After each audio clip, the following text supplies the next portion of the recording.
All right, ladies and gentlemen, what's happening in the polling data right now is unprecedented. We're seeing numbers out of Michigan showing massive defections of black and Arab voters to Trump, and Florida Republicans are outpacing Democrats by stunning margins. Miami-Dade turning red, even in tiny Dixville Notch, New Hampshire, which gave Biden every single vote in 2020, just went for Trump. But here's what's sending shockwaves through the establishment: the rural turnout numbers that we're seeing in Pennsylvania.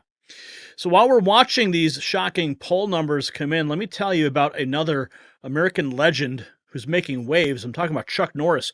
In his 80s, he's still demonstrating the kind of strength and energy that's mirroring the surge we're seeing in the polls. Just like these voter numbers are defying expectations, Chuck is defying age itself. He made a video revealing the one simple change that's keeping him stronger than a man half his age. His wife tried it too and says she feels a decade younger. Watch a shocking video. A video that's shocking America by going to chuckdefense.com/next or clicking the link below. It'll change everything you thought you knew about aging. All right, let's get into it now. So this is some polling data from earlier in the day. First up, we have fully counted county in Kentucky. The first one showed Trump at 78% to Harris. NBC News projects Donald Trump will win the state of Kentucky, awarding him the first 8 electoral votes needed to become the next president. Kamala Harris projected to win Vermont. Donald Trump is the first candidate, this was 4 hours ago, to pass the 100,000 votes in presidential election. Kamala Harris currently behind by about 50,000 votes. 4 hours ago, we saw Indiana be called for Donald Trump. Maine polls open until 8 p.m. We are clearly past that time. If you're in line by the cutoff, you must vote. A huge line at UNLV's campus.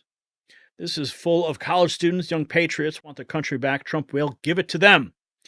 Trump has flipped Wisconsin today in the poly market as the day has gone on. He also retook the lead in Nevada. Pennsylvania is shaded red. Confidence for Trump is high. This is before the polls close. Early results coming in from Kentucky, of course. Donald Trump taking the lead there. Libs of TikTok quite excited earlier today. 4 hours ago, it has started. And yes, we now know that Donald Trump has taken Indiana and Kentucky, with Kamala Harris, of course, taking Vermont. What else have we got here? Charlie Kirk says, so far what we can glean from Indiana and Kentucky, and it's admittedly limited, we're going to outperform 2020 in those states by a few points, and rural are holding steady even while turnout in urban centers seems down nationwide. If rural continues performing on par with 2020 or slightly ahead, that's a good sign for Republicans. Tara Bull, it is happening. Everyone excited when the first states started to flip. Counting began hours ago in Kentucky and Indiana, and of course, we've taken those states. Let's listen to this former Obama voter. Was cut. Josh, can you tell us a little bit about why you cast your vote for Trump tonight? I guess it'd have to do with I'm more of like a blue collar worker, and I knew that one of the things he said he was going to do was cut taxes for overtime. So then that's how I make a lot of my money. So that was like probably the main driving force. So am I. So for you, it's really a financial decision more than anything else? Right. Yeah, I'd probably say that, especially with the way the economy's been. So.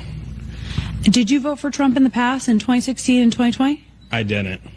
You didn't? So did you vote at all in 2016 and 2020? No, I didn't actually. Oh, interesting. So this is the first presidential election that you've cast a ballot for in a few cycles now.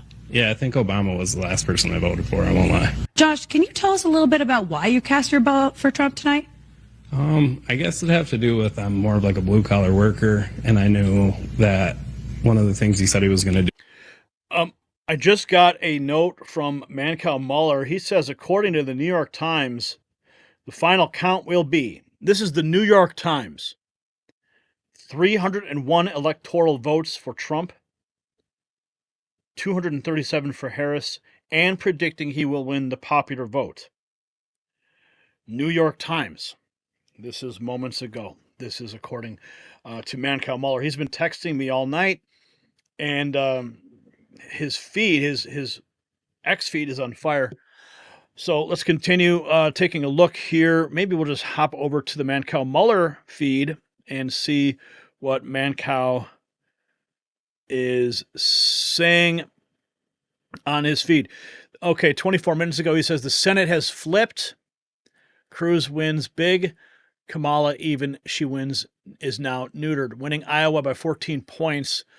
This is also just a few moments ago. Per the White House official, Biden went to bed at 9:30. News Nation calling every state a half hour before anyone else. I think it's going to be tough next half hour to hour, however.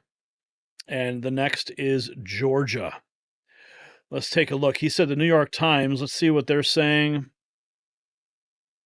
about that prediction. That's huge. If it's true, I have no reason to doubt him.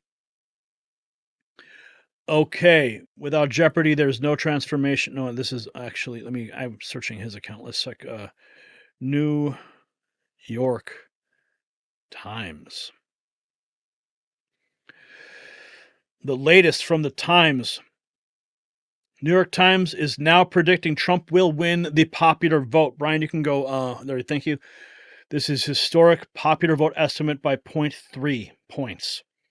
New York Times is saying President Trump's reelection is likely. Live presidential forecast. New York Times, 5 minutes ago. Election Needle says Trump is likely to win the election, with it being 91%. We're going to get a repost on that. Make sure you're following us on X so you can see what we're tracking and sharing.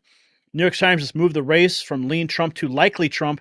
They also give him winning every single battleground state that's begun counting votes. And they think Trump will win Michigan by 6 points. New York Times giving Trump a 90% chance of winning. This is huge, huge news, my friends. Huge news. Let's continue back with some of the stuff we were tracking earlier today. But New York Times is now basically calling the race. Here's somebody in San Diego, California, waited in line for an hour. This is the look at the line as I'm walking to my car. It's doubled in size. This was 4 hours ago. This was posted by Ivory Hecker. Florida already showing big numbers, and we now know Florida has completely flipped for the red team. Folks all over Pennsylvania, massive turnout, good start, but we need more. There should not be a single Republican PA who stays home today. We need everyone. And looking at Pennsylvania right now, it is still in the red category. Diligent Denizen, 12 hours ago, posted this. Let's listen. County, we're getting reports. What's up, everybody? Diligent Denizen here. I am here with the one and only Scott Pressler. Let's go. We're getting reports that there are long lines in Bucks County. We're getting reports that there are long lines for voting in Beaver County. We're getting reports of long lines in Luzerne County. What else am I missing, Scott? Schuylkill and Pike County. Now, those last two counties that I just mentioned, those are rural, red, ruby Republican counties that we need sky-high, big league turnout in order to offset Erie, Allegheny, Philadelphia. And so that's why in this election, we have focused on all 67. And I think we're seeing the fruits of our labors come to fruition. And not only that, we're getting reports that men are showing up. We needed men to show up today in this election, and we are getting reports that they are showing up. We're going to win this for Donald Trump. Let's go. Yeah, baby. Dude, Scott Presser is a beast, man. That guy is just relentless. He does not stop. I don't know how he does it. I don't know. I keep track of it all. Here is, this was on October 4th. This is CNN's Harry Enton said the new data is bad sign for Kamala Harris. There's only 28% of Americans believe the country's on the right track. This is October 4th. Let's listen. Senior Julie and Sarah were just talking about exploding expectations, way over expectations. Unemployment low at 4.1%, dropping. Seems to say the economy is in a good place. One of the numbers, Harry Enton, senior data reporter Harry Enton is here. One of the numbers we always talk about in elections is, do voters think the country is on the right track or the wrong track?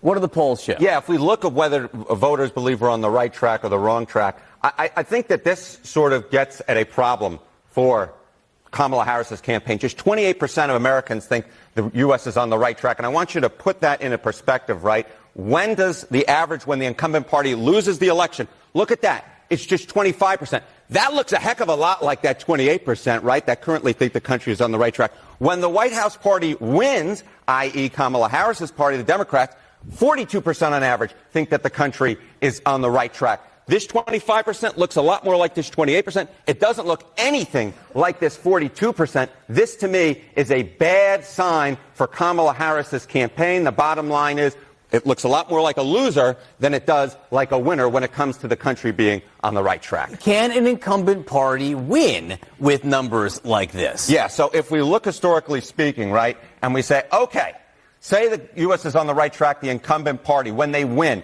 Today, again, it's just 28%. Look throughout history, right, 96, 88, 04, 12, 84. In all of these instances, far more than 28% thought that the country was on the right track. 39 was the lowest back in 1996. We got upwards of 47% in 84. Of course, that was a blowout, right, for Ronald Reagan. So there is no historical precedent for the White House party winning another term in the White House when just 28% of the country thinks that we're on the right track. John, simply put, it would be historically unprecedented. So is there any good news or interpretation or prism you can look through where Democrats can say, well, maybe it's okay? Okay, so let's look back to the last midterm, because sometimes history is made to be broken, Mr. Berman. All right, say the country is on the right track in midterms.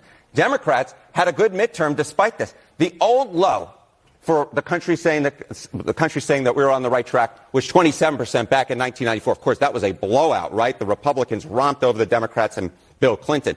But this particular past midterm, look, just 26% said that the country was on the right track, and Democrats did pretty gosh darn good. Maybe we've entered a new political environment where Donald Trump is so unpopular that these historical norms, these historical measures that we look at, don't actually mean what we think anymore. I'll tell you this much. Kamala Harris better hope that's the case, because otherwise this right track, wrong direction situation will not work out in their favor. The other thing Democrats do say is numbers like the jobs numbers we just saw, they are seeing things improve a little bit week by week on the margins. Yeah, I would say, look, right now, if we're saying, 28% of the country is on the right track, that number was closer to low 20s at the beginning of the year. So it has gone up a little bit, but still, you're very much in the danger zone when we're looking at that right track, wrong direction number. That's where Democrats are right now. They're going to have to hope that there's a historical norm broken like there was in the past midterm, because if there isn't, Donald Trump's going to end up in the White House. I will tell you, no one except for Tom Cruise in Top Gun likes being in the danger zone. Harriet, and thank you very much for that. Goose didn't. Okay? I don't even know what to do. I'm going to leave it because that was really always best with John to just leave it. I know, but there was a... That was great. Henry Enton. Okay, let's check in real time right now as we are watching the real time results come in. Let's bring up this tab right now. Let's see here. We've got, okay, right now we are looking at 192 to 230 currently, but as we just reported, it is in fact New York Times catching us all off guard, basically calling it for Donald Trump right now. And what is trending, Brian, we can go back to the main feed here. The Harris campaign is silent. This is what's trending right now on X.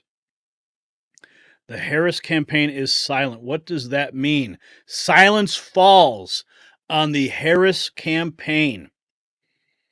CNN is reporting Kamala Harris headquarters has fallen into complete silence. Crowds of supporters visibly tense, some seen pacing, while others are beginning to lose hope as updates come in. Give you a gut check here about what we are hearing here as we've been sitting here reporting from the Harris headquarters. And I think the operative word right now is silence. There's not a lot being said because the Harris team appears to be searching for bright spots in the map as these results very, very slowly come in. Searching for bright spots and also very aware of the warning signs throughout the electorate in Virginia, in Iowa, in other places. I am told that Milwaukee and Detroit and Philadelphia. That is what the Harris campaign tonight is holding out hope for, more votes to come in. They have always said the blue wall was the most straightforward path. Now it may be the best, not only at all, because Georgia is also something that is developing tonight. Yeah, I mean, I still hear from Harris aides that they feel good about Georgia, but it is very, very close. The blue wall still remains the best option for her in this moment. Georgia's currently still in the red category. It's pretty close, 51 to 48.3%. But people are getting very nervous. Clown World, 40 minutes ago, Fox is saying the Harris campaign is no longer giving comments. Wow, this is all trending right now on X. Silence at the Kamala Harris campaign. Wow. Let's see. Is this more? What are they telling? The same one. Okay. So the evidence is overwhelming, from Erie County's record-breaking lines to the severe cracks ABC News is reporting in the Democrat base. We're watching a realignment that defies every mainstream media prediction. Even Chris Wallace had to admit the numbers are devastating for Harris, and the question isn't if there's a red wave, it's how big it is. So here's what I want to know from you. What was turnout like at your polling location today? Let us know in the comments below.